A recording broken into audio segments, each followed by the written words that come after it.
When you think of King Solomon, you'll probably imagine a man already wealthy and powerful, yet destined for even greater things. Yet how much do we know about his rise to power? What kind of person was he? What were his dreams and fears? How did he handle the challenges that came his way? We often read stories about well-known figures like Solomon, but we don't always get to see them as real people with real problems. But today, let's take a closer look at Solomon, the legendary king of Israel, and see what life lessons we can learn from him. In a quiet, private moment between father and son, David's voice, though weakened by age, carried the gravity of wisdom and unfinished justice. "Solomon," he began, "you remember Joab, son of Zeruiah? You know what he did to me. He killed 2 great commanders of Israel, and son of Ner, and Amasa, son of Jethonat, in battle, but in betrayal. Blood stained his belt and his sandals, though he shed it in a time of peace. He acted without conscience, and he dishonored the army and the kingdom. Do not let him die in peace.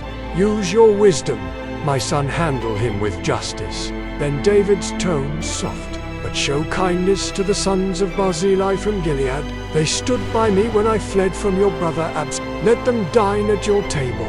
Treat them as loyal friends, for their loyalty was like a shelter in a storm." David's words were more than a father's advice. They were instructions to secure the throne, to right wrongs, and to reward loyalty. In those few verses, the complex web of politics, justice, and personal memory came a Lever King's last charge to his son, shaping the future of a nation. What can we learn from this passage? First, the importance of seeking justice. Joab had committed terrible acts, staining his hands with the blood of innocent people. David recognized this, and he wanted his son to remember and to act. It's a reminder that justice is essential, that we should not let evil go unpunished. Yet there's also a lesson in forgiveness and mercy. Despite the pain and betrayal he'd suffered, David didn't want Solomon to hold on to anger or hatred. He was to judge fairly, but also to be kind and generous. As we come across challenging situations in our own lives, whether it's dealing with a wrongdoing or making decisions that affect others, may we find the strength and wisdom to act justly and mercifully. Let us remember that true strength lies not just in power or prestige, but in our capacity for fairness, understanding, and compassion. Just as Solomon inherited a kingdom, we too inherit the values and lessons passed down by those who came before us. It's up to us to carry that legacy forward, ensuring that each generation learns from the past and moves towards a better future. After King David died, his son Solomon became king of Israel. He ruled over Israel for 40 years and established his authority throughout the land. But even though Solomon was a powerful and wealthy king, he wasn't safe from those who wanted his throne. One day, Solomon's half-brother Adonijah came to see him. Now, Adonijah was older than Solomon, and he felt that he should be king instead of Solomon. In fact, he tried to take the throne from his father, King David, but he failed. And so David made Solomon king just before he died. But that didn't stop Adonijah. He still wanted to be king, and one day he went to see Solomon's mother, Bathsheba. He acted like everything was fine between them and said that he had peace in his heart. Then he asked her for a young woman named Abishag.